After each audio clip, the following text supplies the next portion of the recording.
Okay, we should be live on YouTube. Um, how do we go live on Twitch? What is not working with Twitch? Not cool, buddy. Not cool at all. Hopefully that kind of worked. Did that work? Are we live? How the fuck does one figure that out? Okay, now it says that we're live. All right, well, bet that at least. Not bet too much else. But that's okay. So for those of you that are watching this live, let me just do a couple other things before I pretend that this is actually even semi-decent to show on YouTube. Or you know, for later or whatever. If you are watching this, what's going on? Appreciate you being here. I am just trying to set this up so that I can actually see conversation. But it's all good because as of right now, I have 0 viewers. But baby, I do this for me, so that's okay. We don't mind a little bit of non-interaction. That's totally cool. This is all about relationships. If you are here right now, I really appreciate you being here. This is all about relationships, relationship advice. We're predominantly going to be talking about breakups, but really there is infinite questions that can be asked. There is no limit to what I am happy to answer. And yeah, I'm here for you guys, right? You know, so whatever. But maybe a couple more minutes just to kind of give people a chance to get up in here. That's cool with me. All right. So I would appreciate if there was at least a couple people that were seeing this, such that we could get some feedback on noise, get some feedback on video. So if you guys, I see that there's 3 of you watching this stream. For the 3 of you watching this, if you can just let me know, can you see me? Can you hear me? And in terms of hearing me, what is the quality of that hearing? Is it actually semi-decent? Why the fuck this guy recommended me on my 1-year anniversary? Hey, good for you, Gerdib. You know what? Sometimes the timing is divine, but I'm not here to tell you what's wrong or what's right. And listen, if you're in a relationship and it's successful right now, by all means, you know, maybe there's some beneficial stuff that I can talk to you about here. I am not a red pillar. I'm not here to convince you to just break up with women because they exist. That is not the way I operate. But yeah, YOLO Swag says good. YOLO Swag, is the audio actually decent? Like, is there a ton of feedback? You can actually hear me pretty clearly? Let me know. I would really appreciate it. And I appreciate you being here, YOLO Swag. You a real one.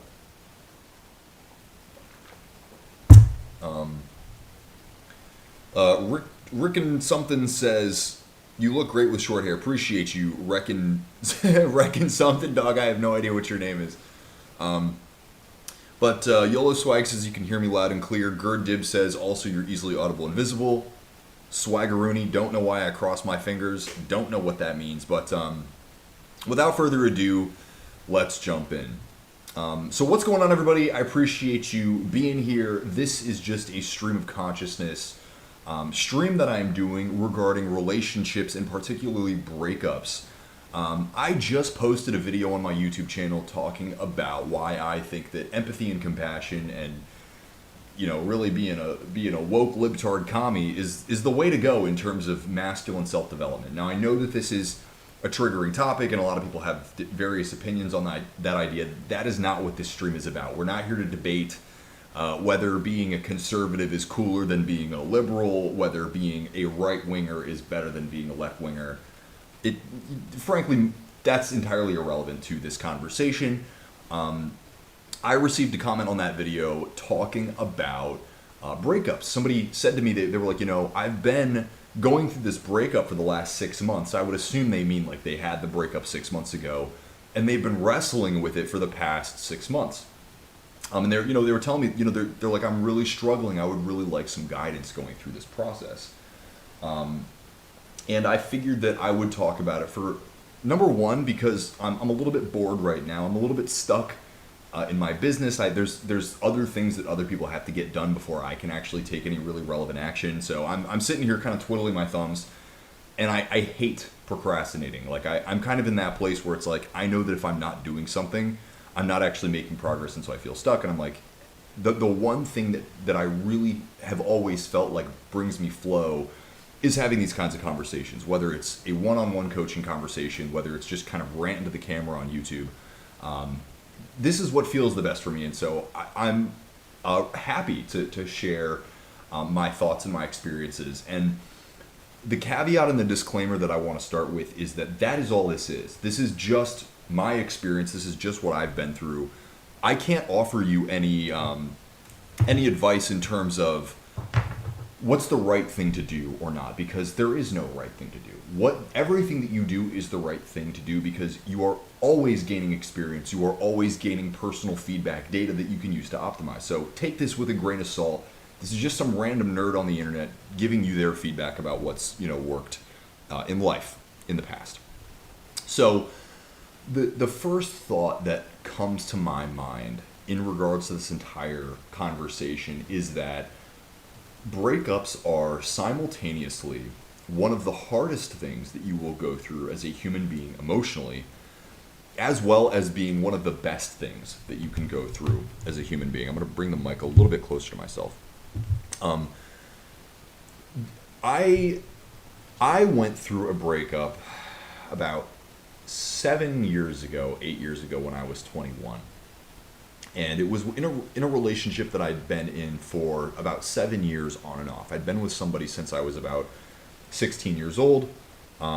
If that math is correct, bro, I don't know, 15 years old. She and I had been together on and off. We kind of got together towards the end of towards the end of my sophomore year of high school. We dated for about 2.5 years. We were apart for about 1.5 years, and then we dated for another 2 years after that, 2.5 years after that. Self-proclaimed math idiot over here. Don't know what I'm talking about in regards to numbers. Give me an abacus and I will not know what to do with it.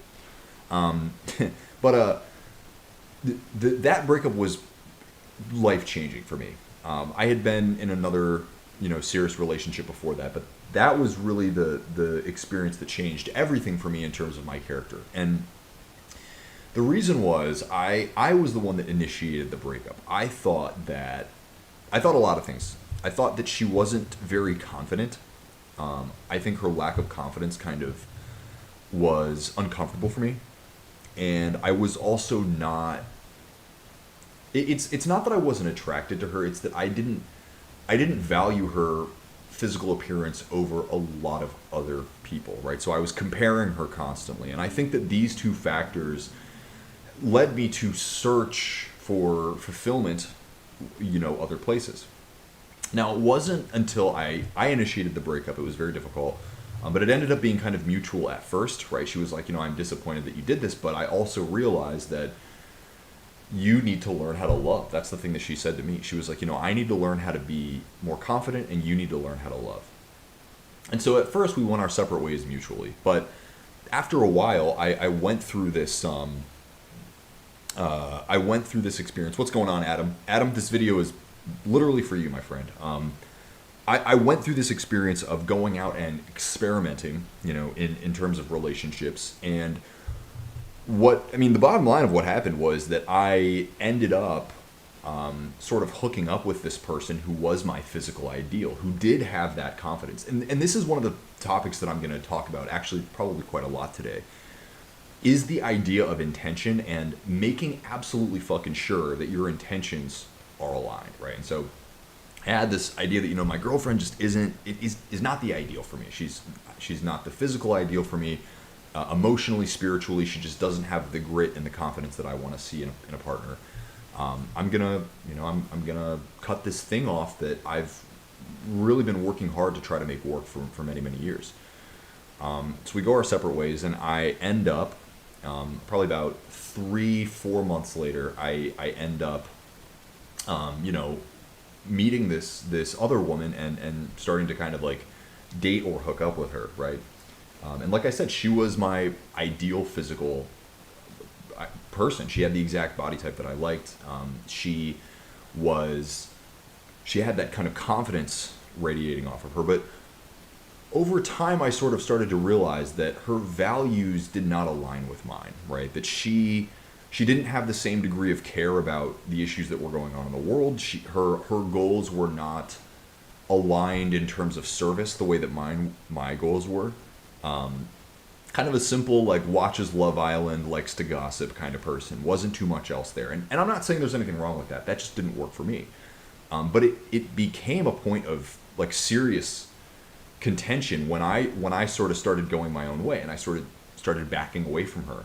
But I really realized that it was like, oh, okay, these things that I thought that were really important to me, I started to sacrifice my other values, right? I sort of, when it comes to goals, when it comes to ethics, when it comes to the sort of qualities that we value in friends and what we like to spend our time doing, totally different. And it all culminated when I had this conversation with her that was, I won't dive too deep into it, but it was a very political conversation about a certain country, let's say, that she was like gung-ho in support of, that I believe is conducting negative things in the world. And it was a very sort of surface level support that she had for this country.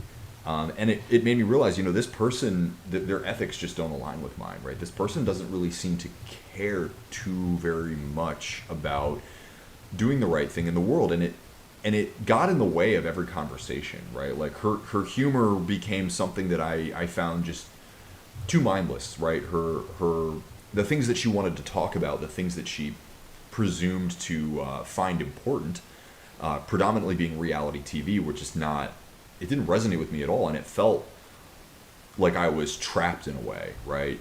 I was physically attracted to her, but that attraction began to wane once I really realized that I don't actually like this person, right? And it all kind of culminated when we had this difficult conversation where I told her, like, this is the reason I'm just not really into this right now. And she basically told me that she would literally do anything, and verbatim she said this, I would literally do anything to have sex with you. And that was probably one of the biggest turnoffs that I'd ever experienced in my life, right?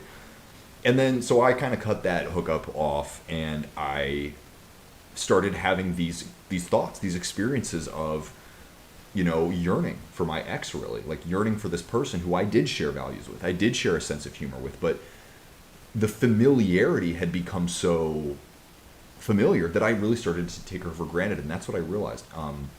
But that was the point when I started to kind of try to go back to her, to talking with her, that I realized that she had a mental revolution, like a real change in the way that she perceived me, where I think she really realized the depths of, how shallow I had been, how shallow I was being as a person.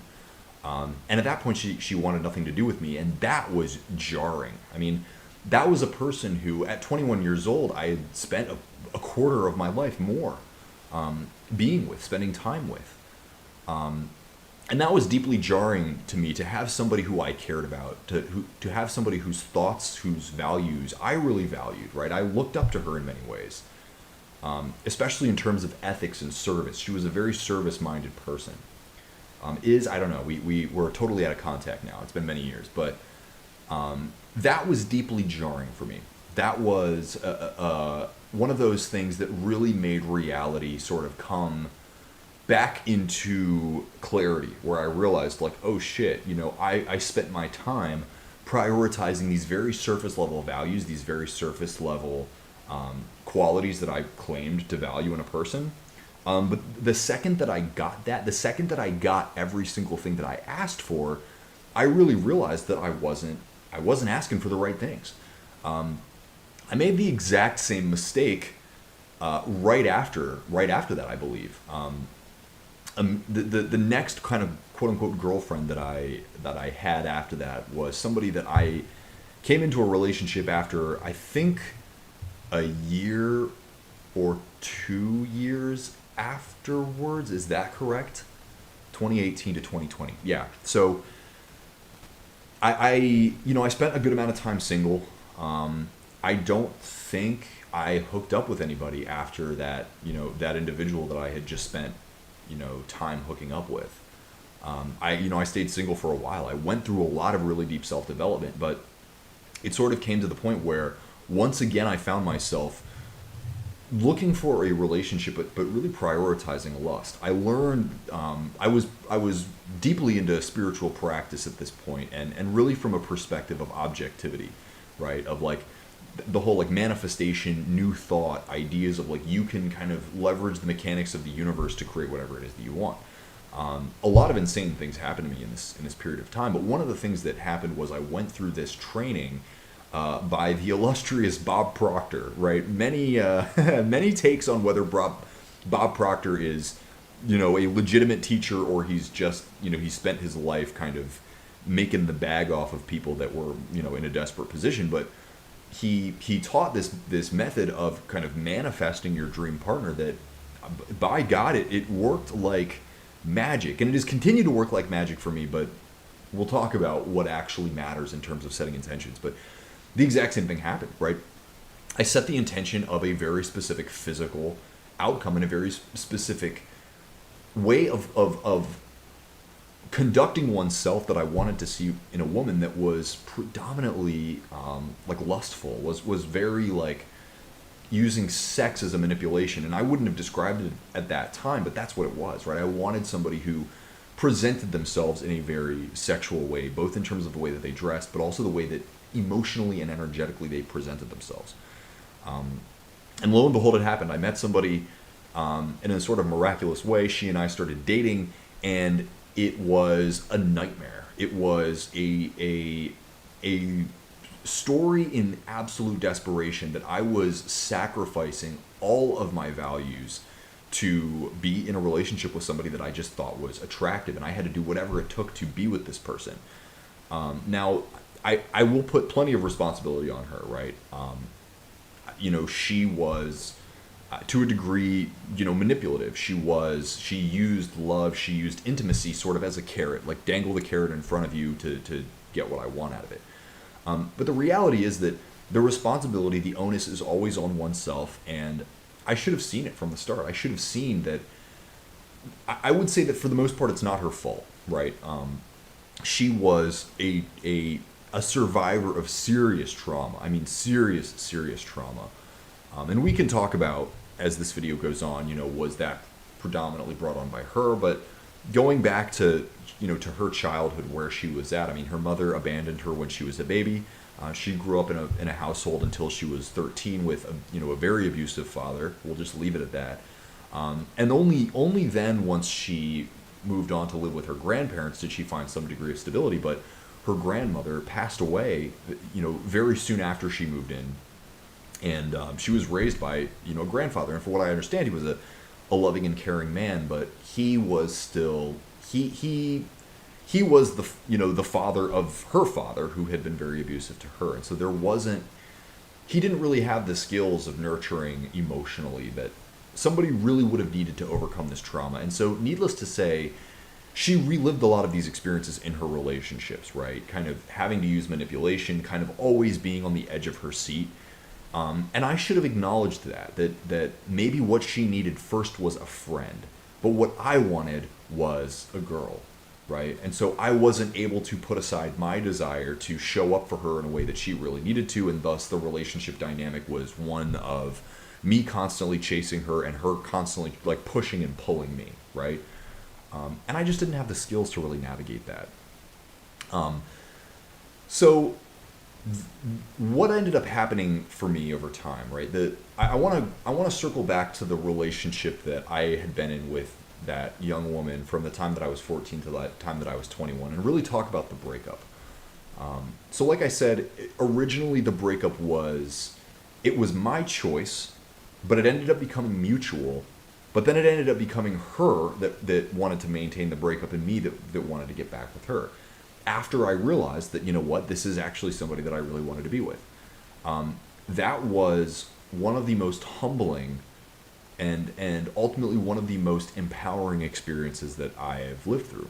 Now, why is that? Well, because at first I had to really recognize that we did share a lot of the same values. We shared the same sense of humor. We shared the same values in terms of ethics, predominantly the same values in terms of goals. But we enjoyed being together, and for the most part, it was a relationship in which the communication was able to be fostered, and we were able to learn about ourselves and improve on our communication style. Knowing that that was not something that I could simply flip a switch and get back required me to really do some deep thinking. Number one, I don't think that I made the wrong decision. I think I made the right decision because in the moment, that's just what I needed to do. I needed to go out into the world and realize that looks aren't everything, right? Physical bodies, faces, right? These aren't everything, right? That's not actually what matters in the long term. Now, when you're young, when you are like, I need to go experiment, sometimes that's just what you got to do. You have to go out and realize that. And it wasn't until I got into a relationship with somebody who was my physical ideal that I realized, like, if all I can have is my physical ideal, but I can't have anything else, right? And I had two sides of the spectrum. I dated two women that I thought were very physically attractive, but both of them had qualities intellectually, emotionally, spiritually that were totally untenable to exist in a long-term relationship with. The first person was basically willing to throw away everything about themselves in terms of their values, right? In terms of what they cared about, in order to be with me, and that was extremely unattractive to me. I look. I don't think that she had very good values. I don't think that she really cared about the right things, but that was what she cared about, and that's what she valued. And I think that if that's genuinely who she wanted to be, she should have stuck with that stuff and realized that I'm just not compatible. And she shouldn't burn everything that matters to her because of a man, right? Because of anybody. The exact same dynamic, the exact opposite dynamic is what I experienced with the next person that I dated. That I was willing to change and throw out who I was. That I was willing to sacrifice what I cared about in order to, to be with somebody, right? In order to just have a person in my space, in order to, whatever it was, solve my loneliness, satisfy my lust. And that was... is traumatic the right word? That was fucked up. I should not have done that. But I needed to go through those things in order to realize that I need to see a person stand on their values, right? Whether or not we're going to continue to date, I need to see a person stand on their values simply to respect that person, right? And on the opposite side, I need to stand on my values and be willing to let people walk away, because that's how I'm going to respect myself, right? And all of these things, I had to walk away from somebody who was probably a phenomenal match for me, because I needed to learn what was valuable in relationships and what actually mattered, right? So I don't regret any of those decisions. I mean, it was incredibly painful. Specifically that relationship that I was in for 7.5 years, that was a very difficult thing to walk away from. And I didn't just walk away from it. I mean, frankly, I was dragged away from it kicking and screaming. I really burned that bridge towards the end because I just tried so many different things. I mean, I reached out to her way too much. I kind of used manipulation to get her to meet with me a couple times. But it became very clear to me that she was standing on business. She was not just going to come back. She really realized who I was. And determined that just wasn't who she wanted to be with. And I have a lot of respect for her for that. And at the time it was jarring, and I said a lot of things that were just kind of rude, and I don't want to say cruel. I don't even want to say rude, but it was more desperate. I tried to do whatever I could to kind of get into her inbox, but at the end it was really I totally burned that bridge. But that was an important thing for me to go through, just in order to realize that I need to have a higher degree of self-respect, and I need to bear the consequences of the decisions that I make, especially when I make decisions that are so surface level. But over time, it really helped me transform the person that I was, right? I learned to not just take people for granted, right? That especially love and intimacy is something to be cherished. When somebody is willing to love you unconditionally, when somebody is willing to support you, you know, that is so valuable. That is such a deep thing to cherish. And you really need to step up and understand that that takes a lot of sacrifice from an individual. And you should have a massive amount of respect for that. And so really it taught me to not take relationships for granted. I began to cherish my relationships with my friends a lot more, with my parents a lot more. I really actively went out of my way to be a stronger supporter for my younger sisters because family just became so much more valuable to me. Really having to go down that pipeline of like, man, losing a relationship is incredibly jarring. I mean, losing an intimate relationship has got to be one of the most emotionally challenging things that a person can go through. However, I realize that it gives you a very deep look at yourself, at what you value, at the person that you want to be, at the kind of people that you want to have around you. It is so incredibly valuable. I do think that it is one of the greatest experiences that a person can have in terms of increasing the quality of your life long term. Now, I know in the near future, I mean, that breakup for me, that took me a fucking long time to get over. I mean, I was burnt by that for months. I was so sad. And it took me a really long time. And I think that the next two relationships I was in were, frankly, me trying to heal from that relationship. And that's why I, sacrificed so much to be with that second woman. And I'll tell you the depths of that story maybe later on this video. But for now, I want to see if I can address a couple comments that are here on YouTube. Before I dig into any more stories, I'm going to address a couple comments. So let's read what we got here. I'm definitely not going to be able to catch this stream because of work. I also broke up with a serious relationship about 3 years ago. I just felt like my partner didn't support me, my dreams, and my hopes. It sounds like you made a really good decision. I think that when you feel like you're not being valued, it might be that somebody's going through something and they're not able to show up for you with that support. It might just be that they were like I was, and they're just not mature enough right now to realize that they are in a relationship and no matter what, they need to be cherishing you. So I respect you, and I think that Dib, you made the right decision. Chaldron says, love your channel, have a blessed day. Hey, you too, Chaldron, I really appreciate you. Adam says, how much time it took to realize what happened in your relationship in the past? I find huge issues trying to recall what happened. Yeah, Adam, that's a real bear. I mean, when you go through emotional trauma, remembering what happened a lot of time is incredibly difficult. And so my recommendation would be a couple things, like, journaling, but I would also practice forgiveness, because I think a lot of the time what we're doing is we're looking to sort of adjust what we did and come to terms with it. But practicing self-forgiveness and acknowledging that, you're a human being. You're going to make mistakes. You are not going to do everything perfectly. You're gonna fuck it up, and that's normal. That's what being a human being is. And I think sometimes when we can forgive ourselves and we can kind of practice releasing from the emotional reactivity of a situation, we will find that creates clarity. It's like using journaling or using like writing things down.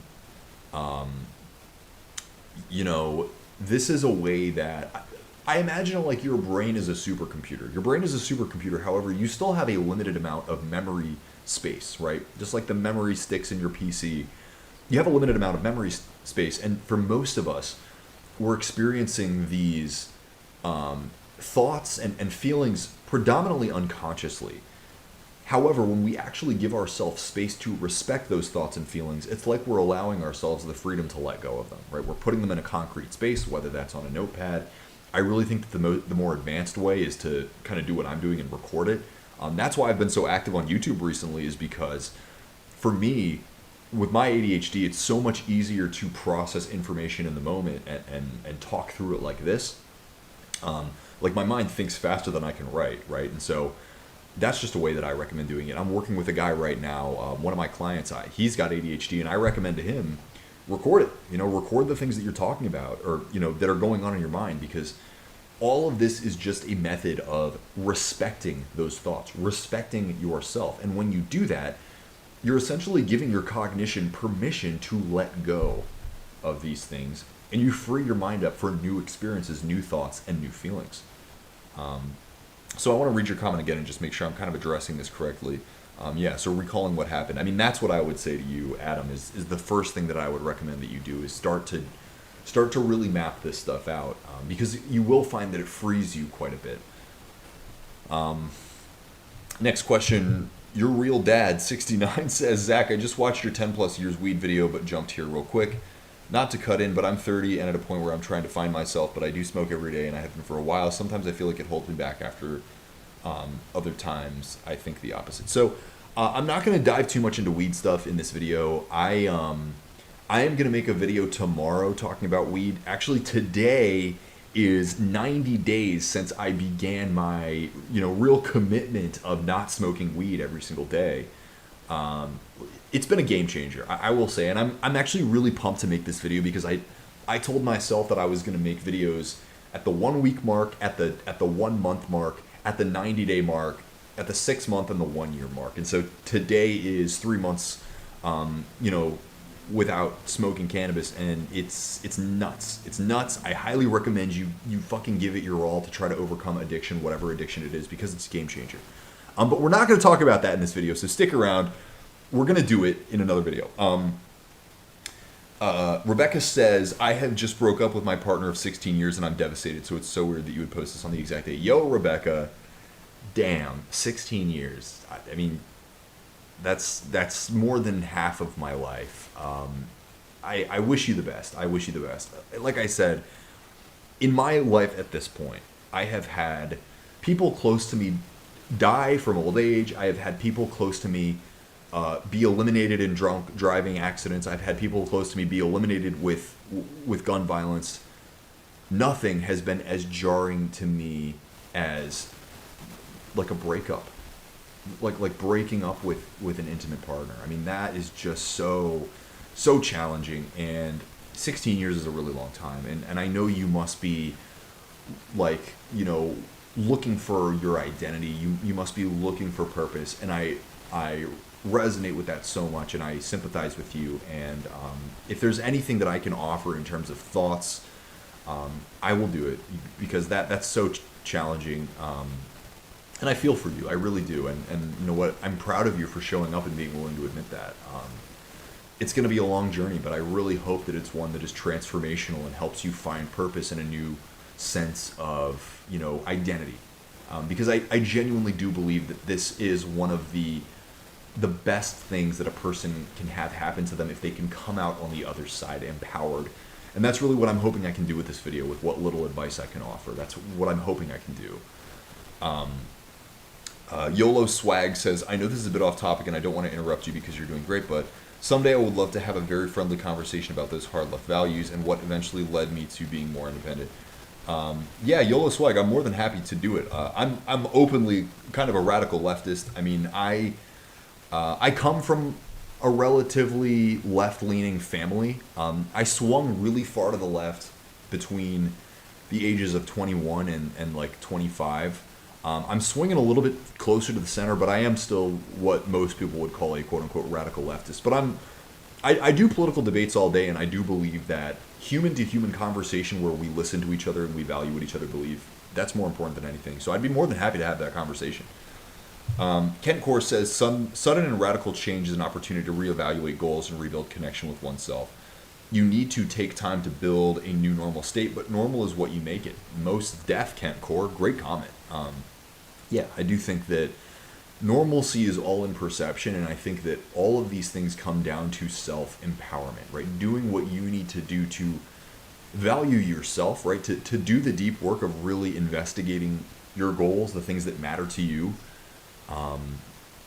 but that's one of the reasons that I think that breakups are so powerful. I think about, one of the values that you're taught in the Army. I was never in the Army, but I was, I would say as a man, I was really raised by veterans. I didn't discover who I was until I joined, I joined the Boy Scouts, and I screwed around for a few years, but I eventually realized that being an Eagle Scout was something that I valued, and I really wanted to pursue. And so in my later teens, I was really mentored predominantly by veterans. And one of the things that they talk about is the idea of breaking yourself down so you can be built back up, right?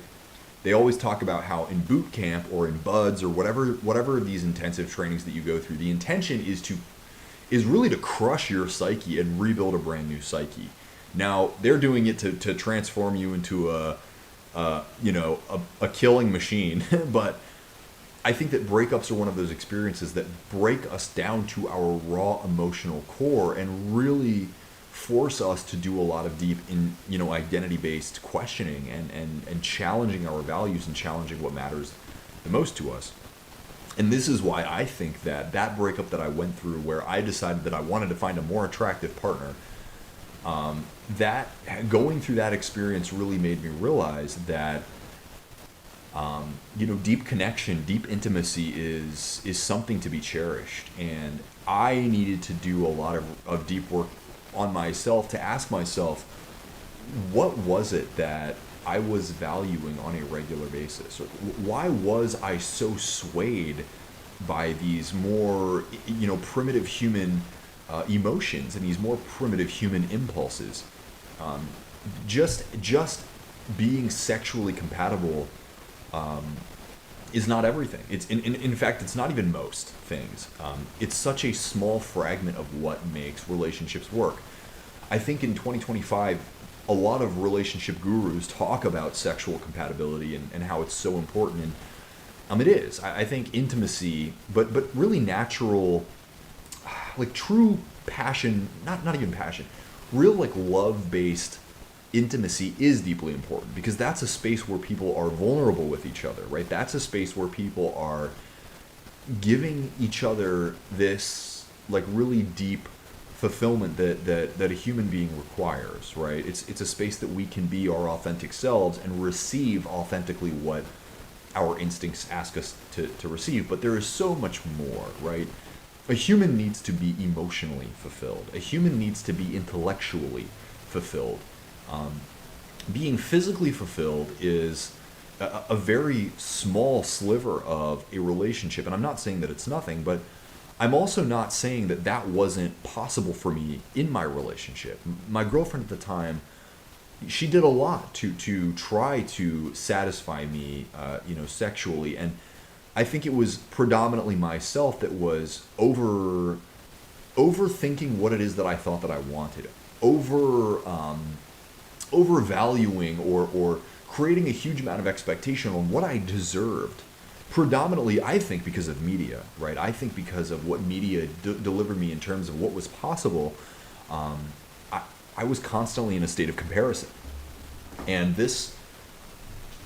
it caused me to burn something that was really, really good.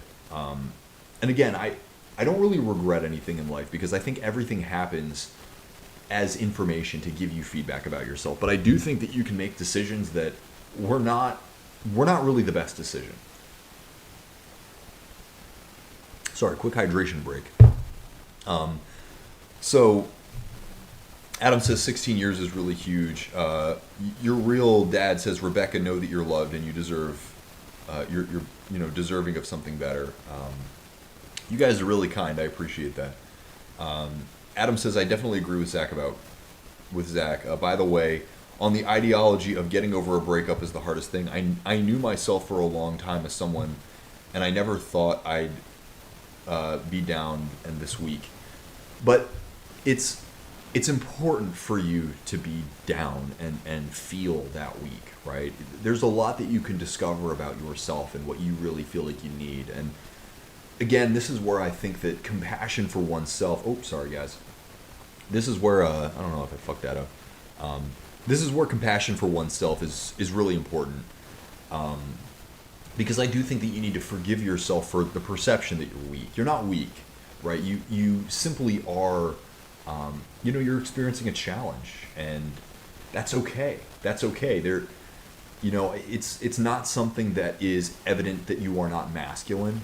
It's not something that is evident that you are a weak person. It's something that is evident that you care, right? And in a world that is increasingly devoid of passion and authenticity of humanity, I think it's important to remind ourselves sometimes that this thing that you're experiencing, this pain, is one of the juiciest experiences that life has to offer, right? This is the most visceral of feelings that life has to offer.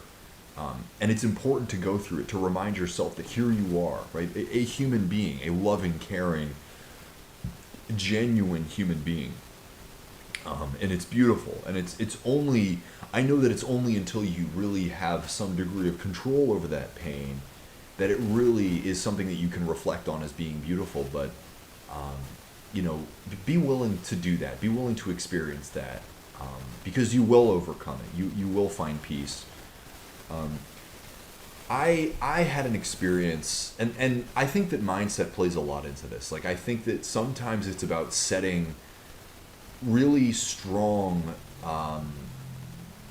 what's the word that I want? Like, really strong boundaries of what you're willing to say to yourself or you're willing to go through. There was an experience that I had at a very young age that I do think helped me a lot with this stuff.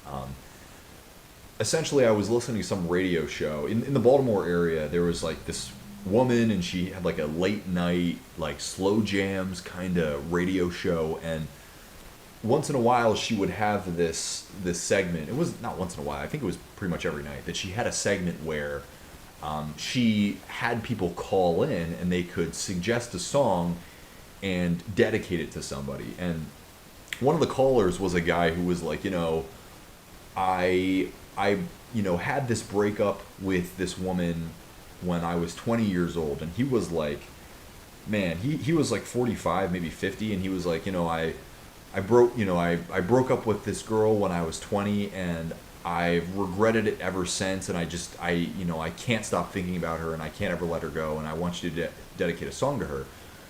And when I heard him say that, one of the thing that I thought to myself that has stuck with me ever since then was, no matter how deep a relationship gets, no matter how committed I get to a relationship, I will never not allow myself to let go eventually, because I am not willing to suffer for that long. I am not willing to spend a year, 5 years, 30 years wishing that I was with a particular person. And I sort of built on that philosophy over time by, I don't know if it's fucked up or kind of killing the magic in my life, but it's, one of the things that I've, promised to myself is to really understand that at the right time and the right place, with the right circumstances, I could probably have a healthy relationship with any person.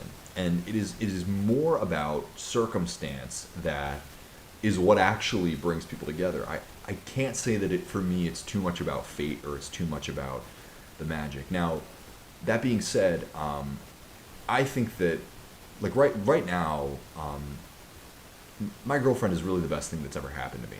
We've been together for 4 years, and I love her more than anything in this world, and I'm so grateful for her. I am so incredibly glad that she came into my life, right? And whatever the chance or the fate or whatever it was that brought us together, this is really the healthiest and most freeing communication that I've ever had with anybody in my life, and I'm so grateful.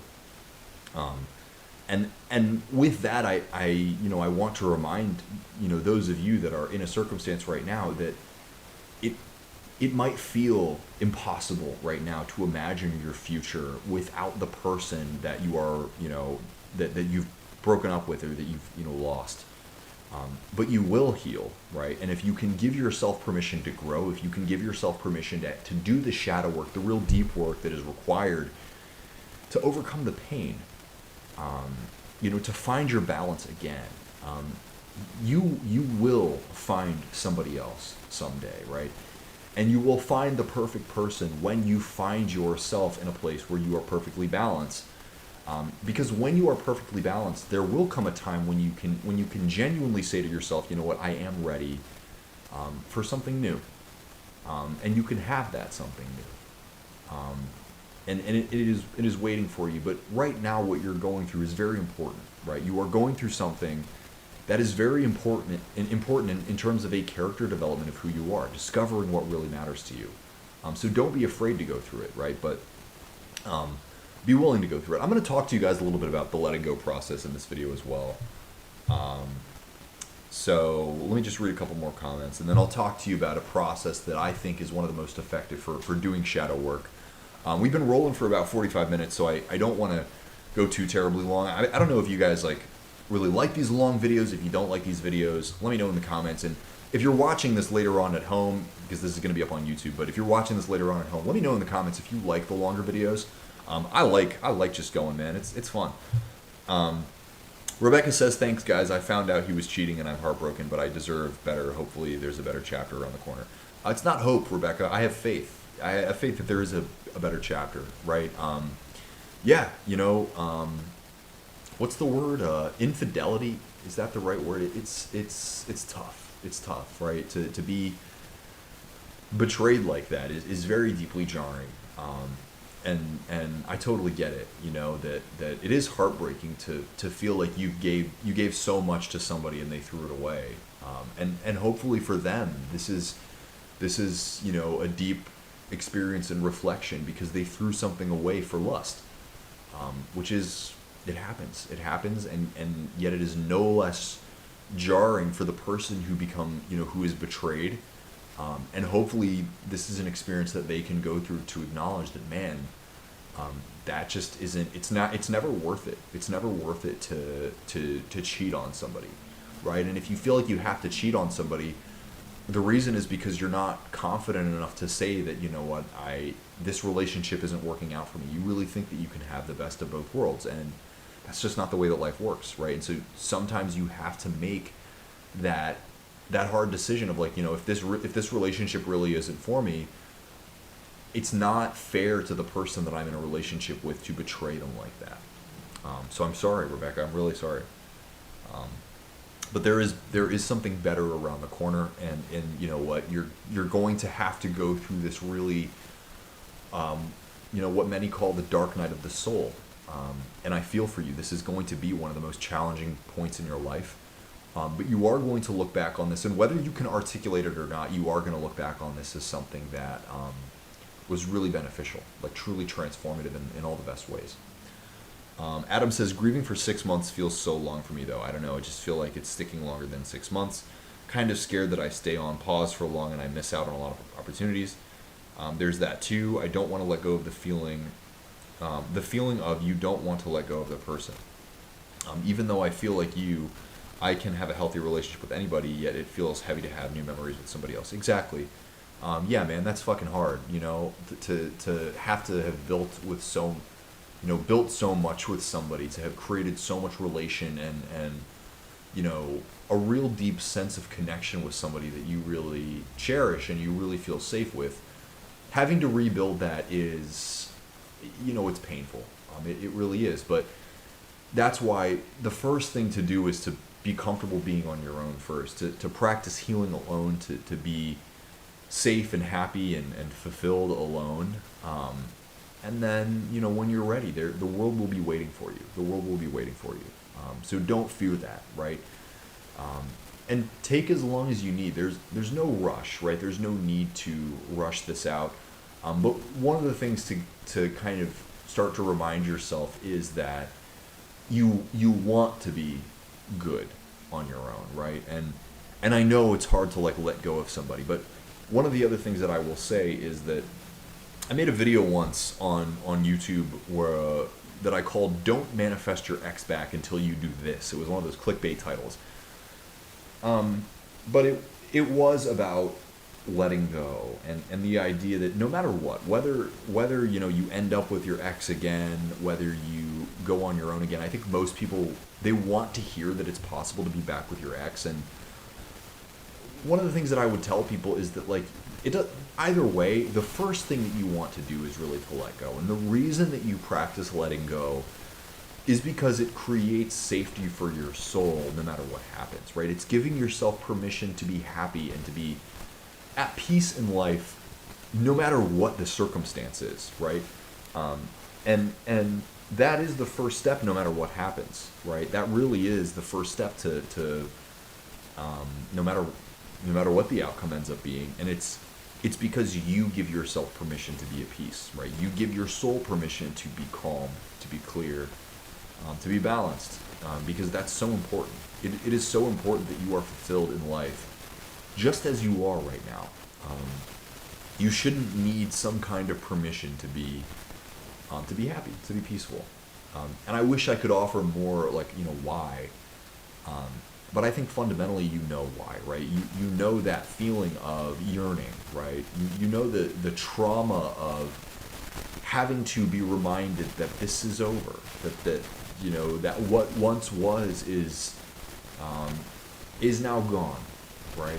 And it's jarring to think that there's going to be something new in place. We don't want somebody else. We want that person. We want the version of ourselves and the version of that person that is there with us together to bring back that balance involving that other person. But what you really need to do is give yourself permission to be okay on your own, and you do that by really falling in love with yourself and making your mind a space where you are the most comfortable, right? You are the most you are the most at peace, just with yourself and who you are right now.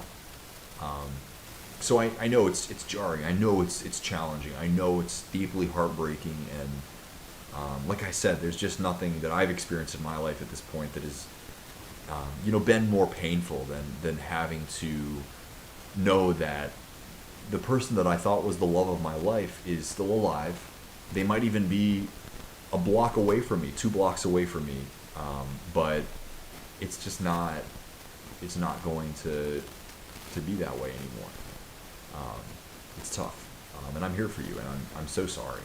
I really am. Adam says, we love the long videos, by the way. It brings substance. Hey, appreciate you, and appreciate the one person watching this stream on Twitch.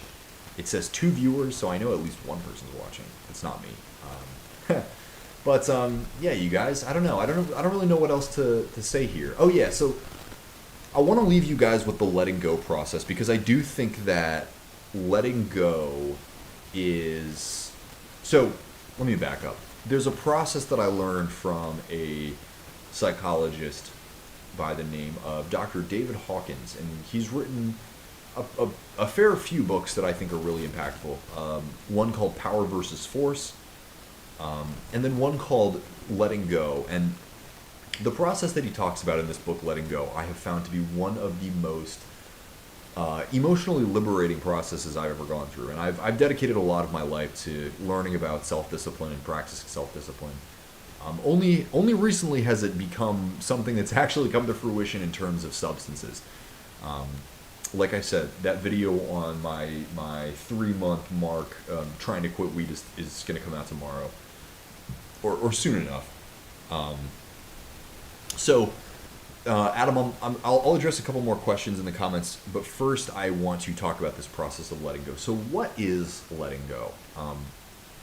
Letting go is essentially the ability to be present with trauma and not have it affect our psyche, both in terms of emotional and mental strain, but also physical strain. A lot of trauma really does play out in the body, and that's something that we need to acknowledge, that we hold on to a lot of trauma in the form of pain. But the advantage to this is we can actually use that pain as a way of navigating the mental and emotional struggle, right? So the process works like this. So the first thing that you do is literally get yourself into into a meditative state. So you can either be seated, you can be lying down, and you just want to start by finding breath, finding a casual breath, a comfortable breath, and relaxing yourself, just like any meditation, right?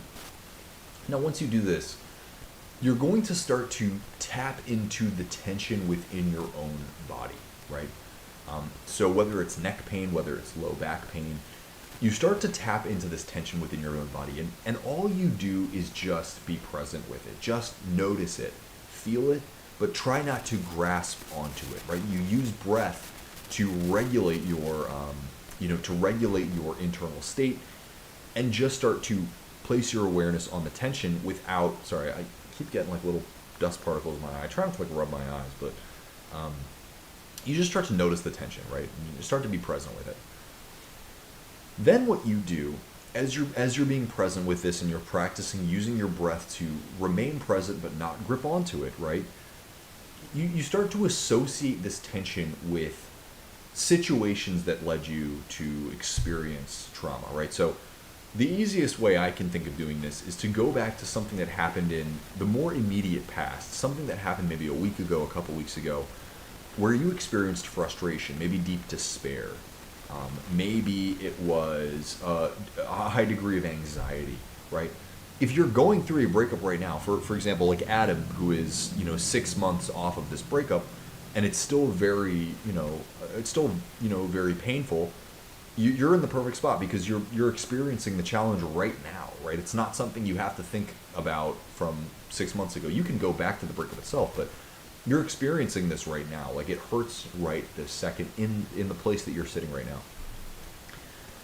What you want to do is place yourself in that situation and start to notice the correlation between the physical pain and the emotional pain, right? So maybe it's like your throat feels that tightness. Like, I know a lot of the time when you're really in that deep despair, your throat is really tight. It's like your chest is really tight, right? Something's like squeezing you there. It's like you maybe you are crying, maybe you do experience crying, or maybe it's like you want to cry, but you're so burnt out from crying so much. You know that experience, right? And you start to just notice the correlation between the feelings and the thoughts. But again, you're using your breath to regulate yourself such that you don't grip onto it. You're just noticing it. And sometimes it helps to kind of use the perspective of a third person, like, oh, I am just the observer, right? That's one of the pillars of stoicism or objective stoic practice, is acknowledging yourself as an observer, but not the thinker. You are not the thinker. You are not the experiencer. You are the observer of the observer. You are the observer of the thinker. You are the observer of the experiencer, right? And so all you're doing is just noticing this correlation. Now, the more that you do this, the more that you just use your breath to regulate your experience, let go of any kind of tension, you will notice that it starts to soften just a little bit at first, but more and more as you do this practice. But that's the entirety of the practice, consistently bringing yourself back into a traumatic scenario in your mind's eye, and slowly but surely releasing from the mental, emotional, and physical strain that is associated with that scenario, right? That is the practice of shadow work, really fundamentally, and I think this process of letting go is the most immediate, most direct way that you can do that. Now, once again, if this is at all confusing to you, please drop a comment. Let me know what I can help you with in terms of answering questions.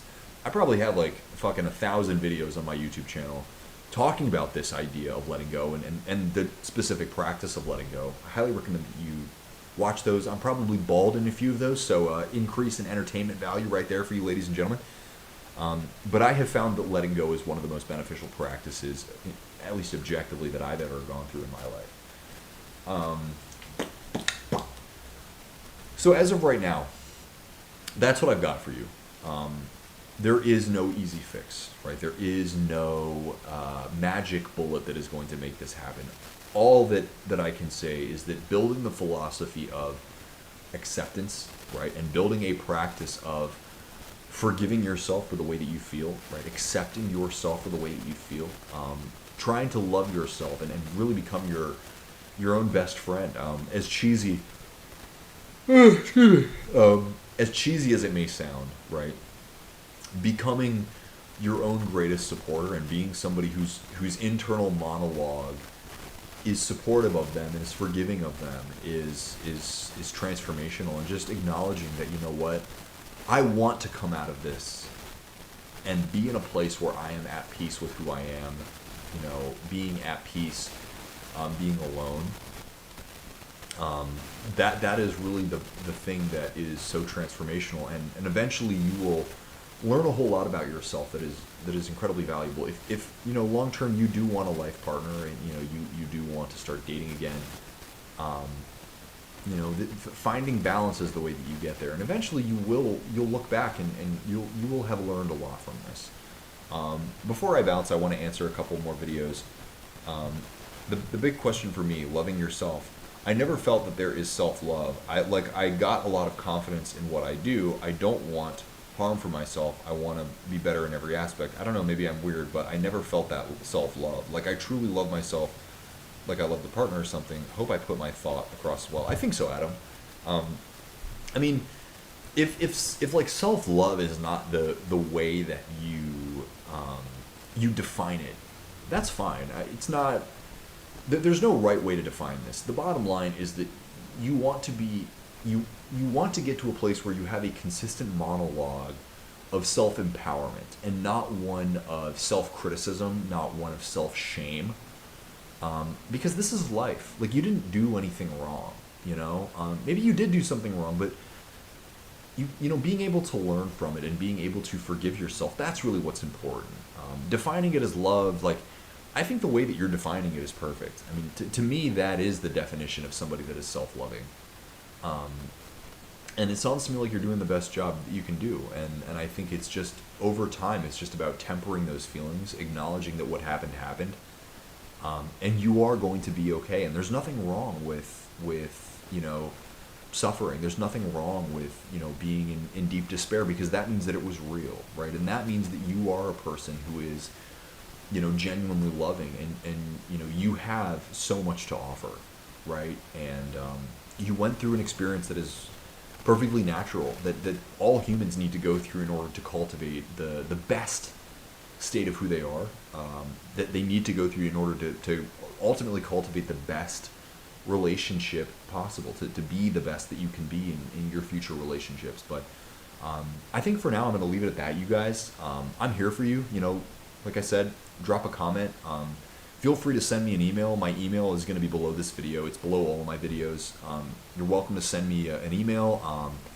I'm you know, offering coaching again, not really officially. I haven't charged anybody for it yet. I'm just kind of doing sessions pro bono, and I'd be happy to do that for you guys. I probably will charge eventually, and especially if you're willing to donate, that means a lot to me. But I don't want to gatekeep having a conversation with another human being at all. So like yourself, Adam, I'd be thrilled to have a conversation with you on the phone. Anybody else watching this, I'd be thrilled to have a conversation on the phone, or email or text, or whatever it is, whatever would help you. Even if it is just kind of doing more lives like this on YouTube. I love this more than I love anything else. Well, I love my girlfriend more than I love anything. But when it comes to what I find the most thrill and passion in doing, it's having conversations like this. This is where I find flow. So please keep the suggestions coming. I really appreciate all the support of my channel. You guys are the best. I mean, I've never expected things to blow up like this. And until further ado, my friends, take it easy, love yourself, stay hydrated, call your mom. If you don't have a mom, you can give me a call. But until next time, adios. Bye-bye.